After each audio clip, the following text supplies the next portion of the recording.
Okay, what's up? I just had to change my battery. And so anyways, I was saying so this will be part 2. The gang stalking basically traumatized me out of my meditation. And there's something that Osho said that always stuck with me. I didn't really understand it. He said Bodhidharma was enlightened, but then he became unenlightened. But because Bodhidharma was poisoned, and he thought he was enlightened after, but he actually became unenlightened. So I guess it was just too mentally stressful for him to be poisoned, and he became unenlightened. And then he also said that once you're enlightened, you can't become unenlightened. And so I never really understood about the Bodhisattva thing, or Bodhidharma thing, like how that happened. But the thing with Bodhidharma too is he's read things that are unenlightened from Bodhidharma, and he's like, this is like what Bodhidharma said, but he was actually unenlightened here. But then in another video he said this is actually written by Bodhidharma's disciples, and Bodhidharma couldn't have said this. So it must have been the misinterpretation of one of his disciples. Something like that. I can't really remember. I don't really know how to make sense of that, because I'm trying to think, if I was spiritually elevated, if I was enlightened and then I lost it, is that even possible? But then it happened to Bodhidharma. But then he also says you can't become unenlightened once you're enlightened. So I don't really know. So maybe I was never really enlightened to begin with. Maybe I was just like having an ego trip. I don't even know. Because he also says that a politician is always smiling, even when they're alone. Because a politician is always having the crowd inside their head. The crowd lives inside the politician's head. So the politician has no private life. Even in private, the politician is imagining all the people saying, it's you who's the president, it's you who's the mayor, it's you who's the prime minister. And they just can't get over it. They're just so special, I can't take politicians seriously. And so maybe that was what was happening. I sometimes think that maybe it was just a big ego trip, but also it was so genuine too. It was so treacherous to trust her, and the feeling I had of love when I trusted her, because remember, she was a real gang stalker, and I trusted her anyways. And so that took a lot of pain. I had to go through a lot of pain to trust her. And so the result was an immense high that I had, that it was unexpected, that it was like I was invincible. Eventually I was like, go ahead and hurt me. You can't hurt me. I'm titanium now. Because I found the true magic. I found the magic of love. So whether you betray me or not now, I already found out that if you betray me, it's actually you who loses and me who wins, because I was the one who trusted you. I was the one who was innocent. I was the one who got the experience of love. And actually, Osho says that you have to choose your path, and some people are meditators and some people are lovers. And you have to choose your path right, because if you choose your path wrong, if you're actually a lover, but you choose the path of meditation, which is the path of aloneness, you'll actually fail. And sometimes I worry that I'm actually a lover, that my spiritual journey comes through love. And the gang stalkers have taken that away from me. Sometimes I really feel like that. And I feel like it's, I go into some weird hypothetical thinking that's kind of a little bit far-fetched. Like, I think now I'm going to have to be reborn. This isn't going to be my final life. I'm not going to basically succeed in this lifetime. My whole life is wasted, and I'm just going to be reborn. And I'm actually just going to go downhill from here. Like, my next life is going to be worse than this one. Now that's kind of a hypothesis. Do I really know what's going to happen when I die? No. But this path is pretty cool. I've never been down this path before. Now, in some sense, I feel kind of kind of loving now. Like, I don't have that kind of relationship love where, you know, I have certain girls who I consider are my girlfriends, but I don't really have like a sort of like infatuation with anyone, what I would typically feel during a relationship.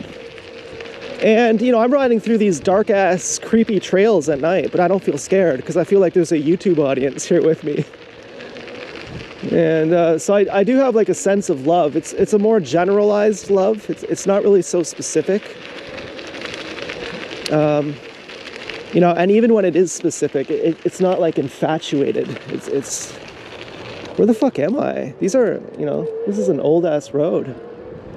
Interesting that I haven't seen any gang stalkers since coming out on this road. Although I think I sense a car behind me. The human traffickers can't allow you to be alone for even 2 seconds.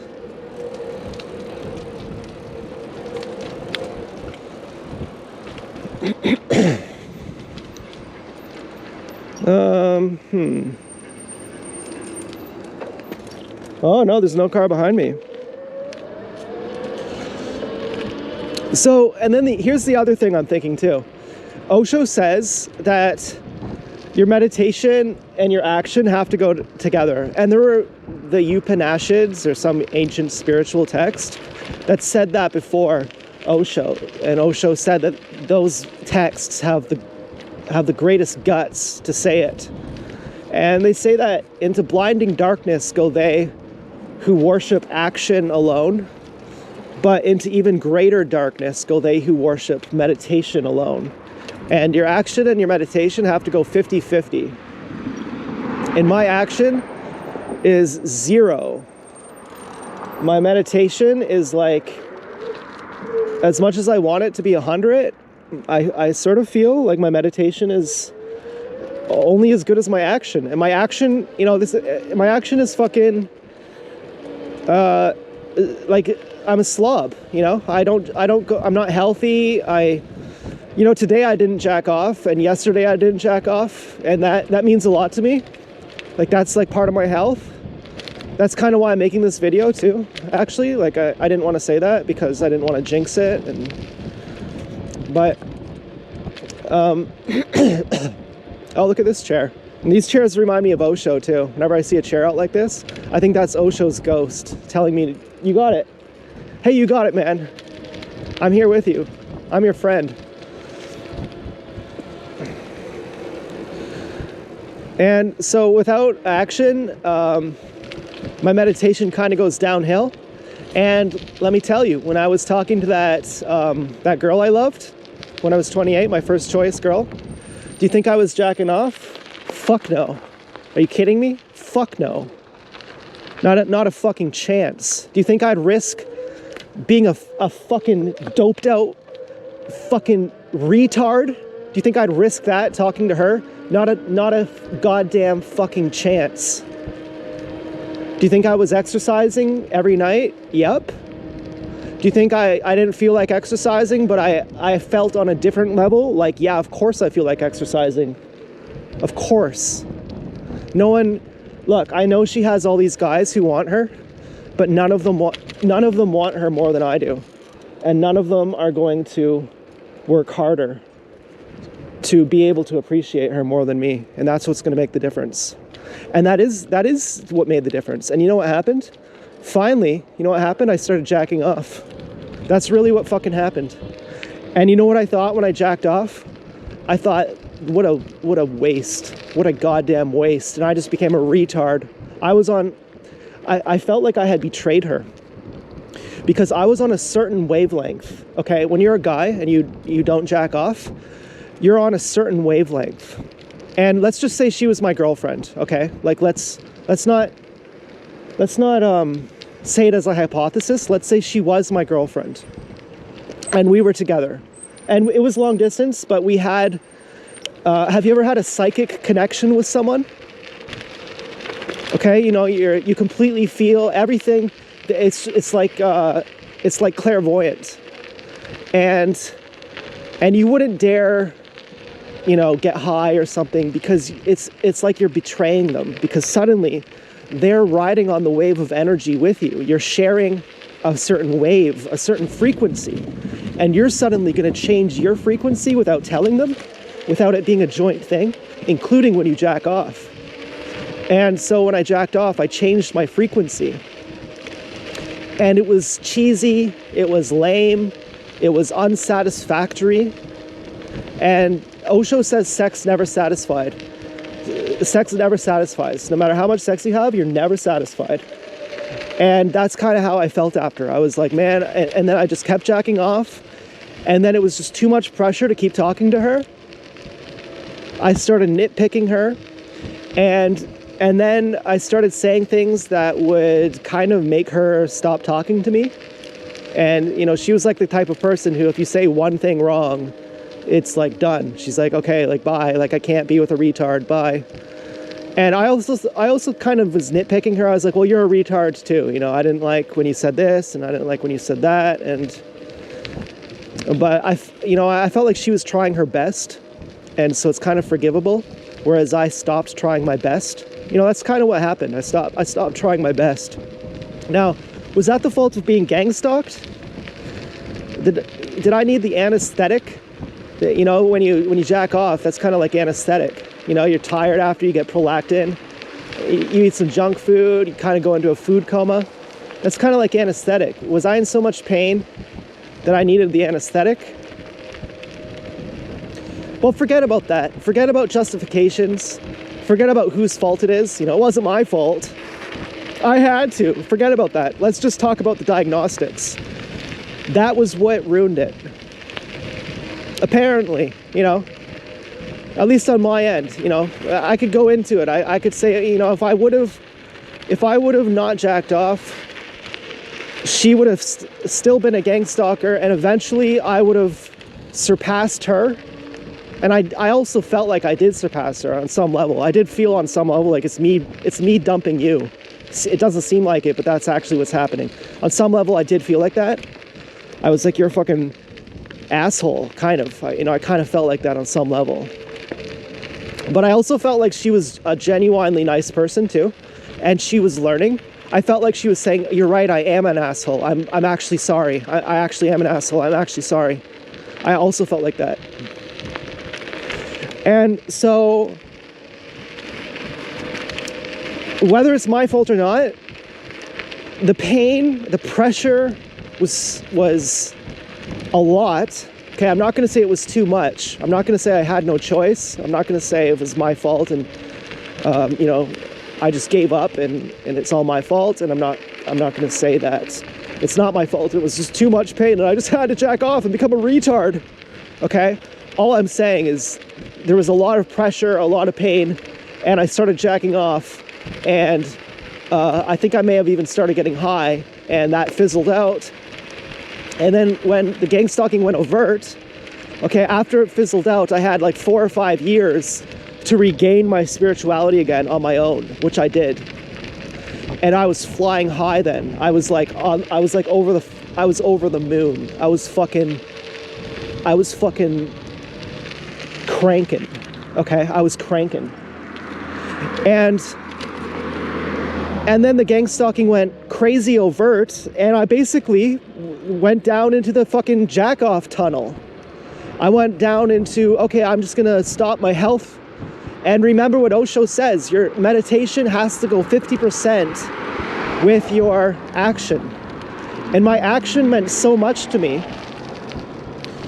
Okay, after meditation meant the world to me, like when I was in love and meditation was just meaning the world to me. And I was like a believer. I was like, meditation is the fucking best. Oh my God, it saved my life. You know, it's the ultimate question. It's the best. Okay, after that, I had another phase where I said, you know what? Meditation isn't shit compared to healthy eating. You know, I said, just go ahead and eat healthy and, you know, exercise every day and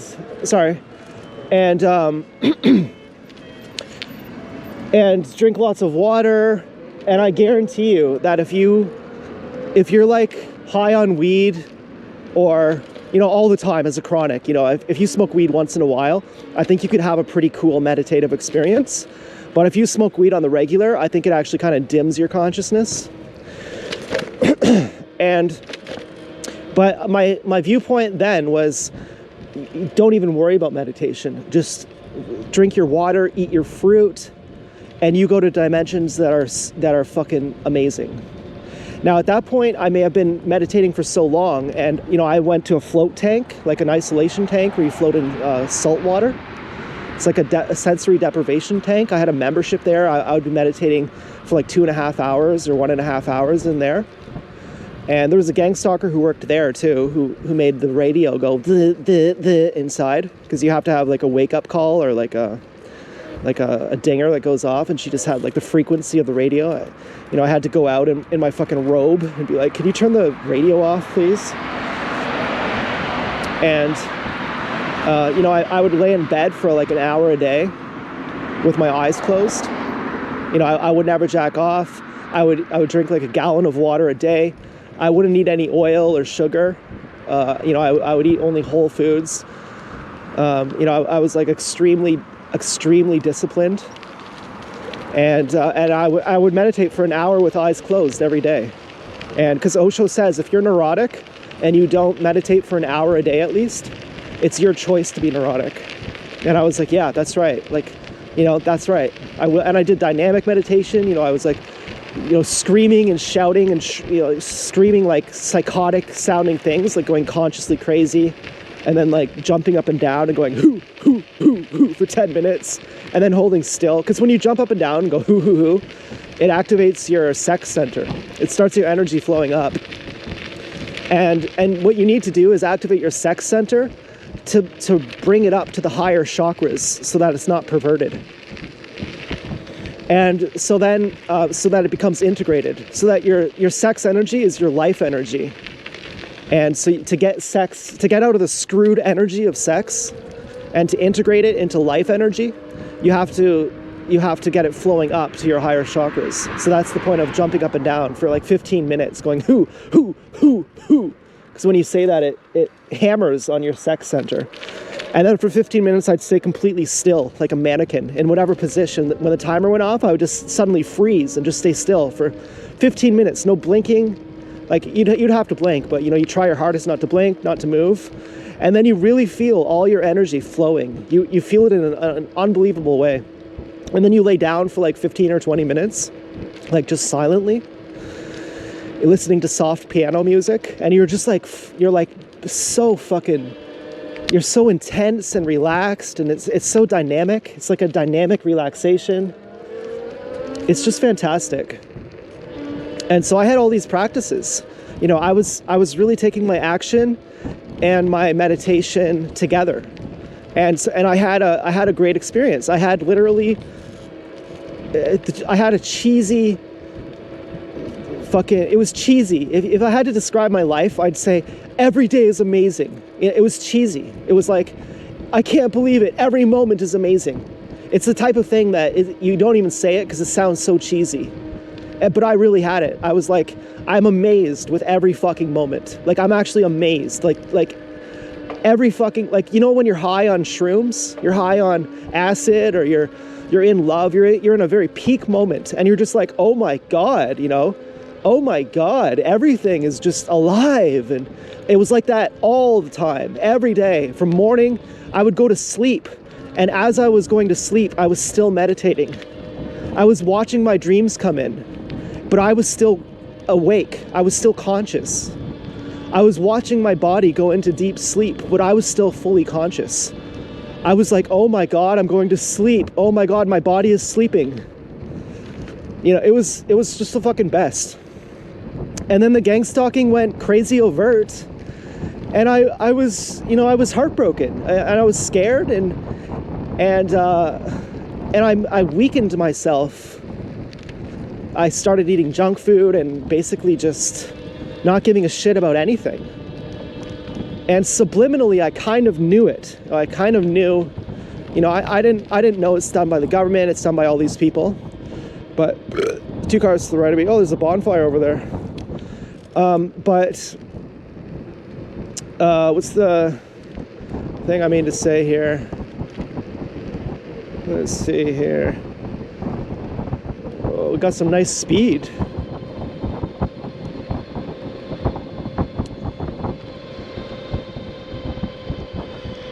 You'll have to forgive me. I'm just enjoying this ride right now. It's so smooth. And I'm gonna be getting my new seat post soon. Oh yeah, it's gonna be a suspension seat post.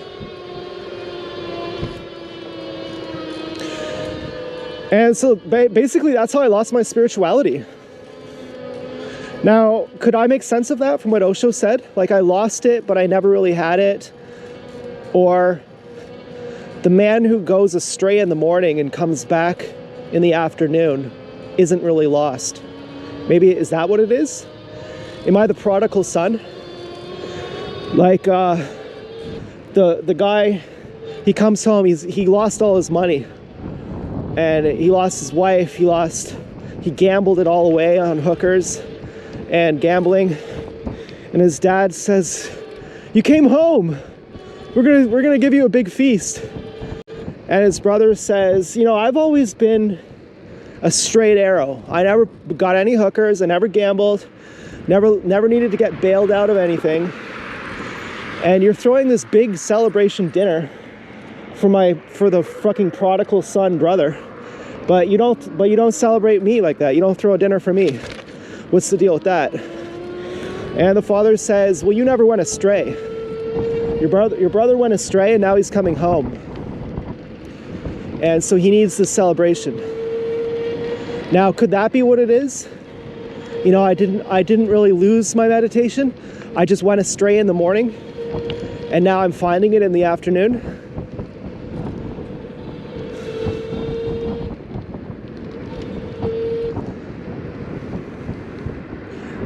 I don't think it's that. I don't know how I'm trying to say it. It's not like a judgment. It's something, I guess, that I'll have to figure out by my actions. Like, yeah, right now I'm on my way home. I'll say that. Like, did I jack off today? No. Okay, is my action improving? Yes. So that's what answers the question. It's not like, okay, did I come home or not? I'm far away from home right now. And home is like level 80. Like that's where I left off. And I expected to go up to like level 1,000. And right now I'm on level 10.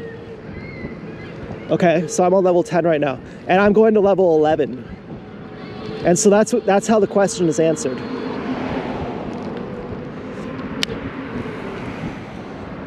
Fucking seagull up ahead. I'm sorry about horking like that. You know, it seems like nothing, but if I hear myself on camera and I watch the video back and I see myself spitting, I go, oh, yeah, why do you have to do that? Don't do that.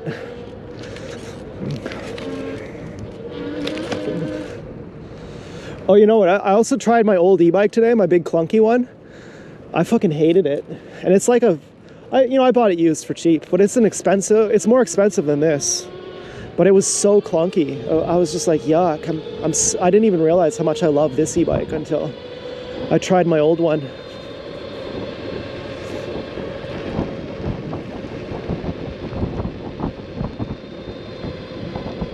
Didn't you like that homeless guy in the first part of this video? Wasn't he so cool? I wanted to give him a TLC tugger. Which that sounds like some kind of sex act to someone who doesn't know what a TLC tugger is. If you don't know what a TLC tugger is, Google it. It's a foreskin restoration device. I just saved you the time. But you should also Google it because it's the best one of all the foreskin restoration devices.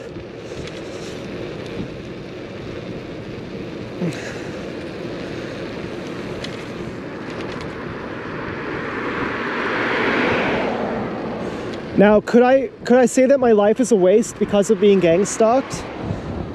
No. I could say maybe, but I couldn't say yes. Because I'm not doing my best. I'm not a level 80. Is it possible for me to get to a higher level, to take better care of my body, so that my meditation elevates? Yes. How do I know? Because that's what I'm doing today. And that determines, I don't want to say it because I don't want to jinx it, but that determines what my relationships are like.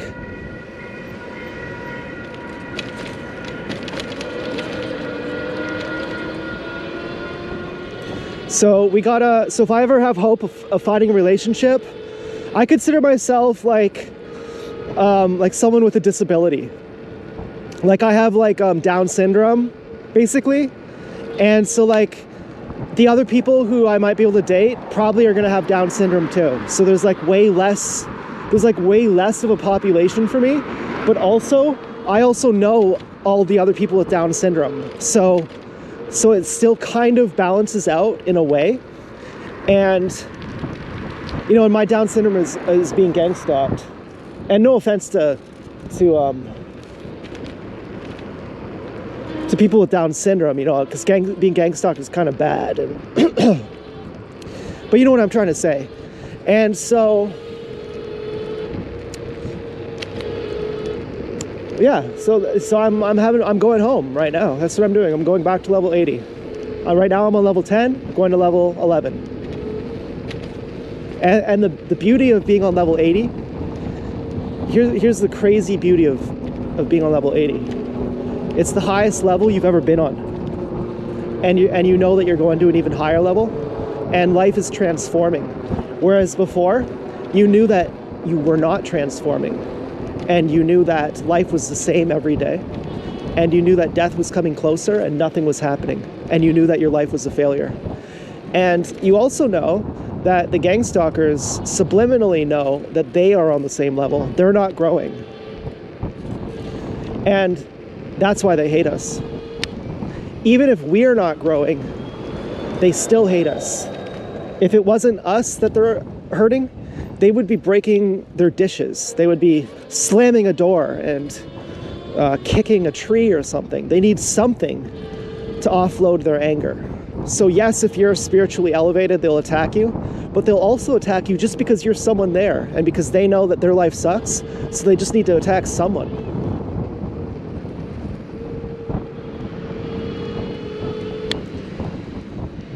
Man, my e-bike is so fucking cool. There's a gang stalker muffler. You probably hear that. Can't even tell you how much I fucking love this e-bike. And once I got my new seat post, oh my god. And you know what my new seat post is coming with? A mirror. That's right, I'm gonna have a Mi Chow mirror on the left-hand side of my handlebars. Mi Chow is a really good brand. Gang stalker muffler. I think I recognize that car from a certain traumatic event that I was walking across a bridge, and there was a bunch of gang stalkers jumping on the bridge to symbolize me jumping off or something. And that car was parked right nearby. Car that's now behind me.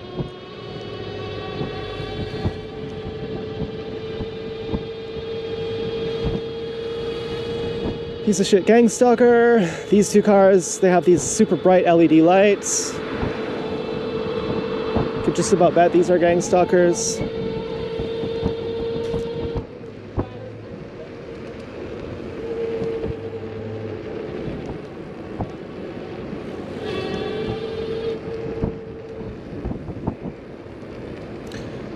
And I've been biking for like a fucking more than an hour. And I still have like 4/5 battery.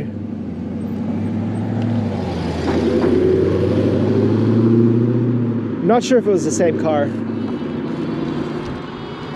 Could you imagine how bad you'd have to be at having sex to have that car?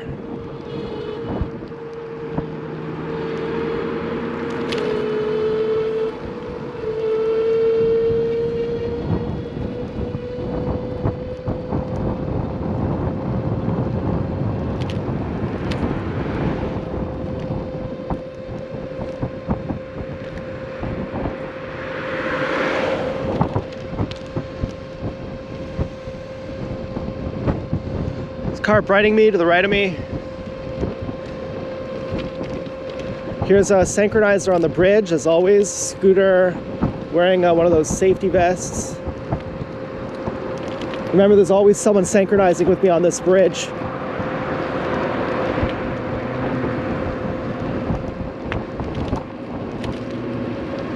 One of the really sick things about gang stalking is it shows you how much potential there would be to do things that are creative.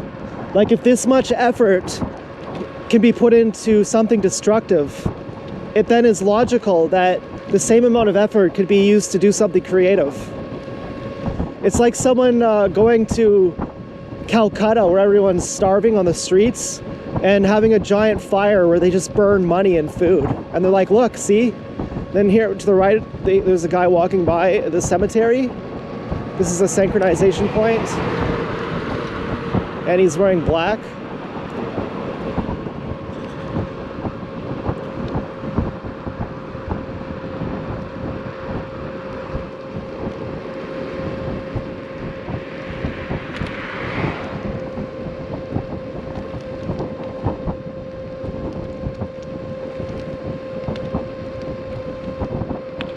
Anyway, this about concludes our ride. I hope you enjoyed. I've definitely had fun with this chat. I feel like I've sorted some things out, and that's helped me a lot.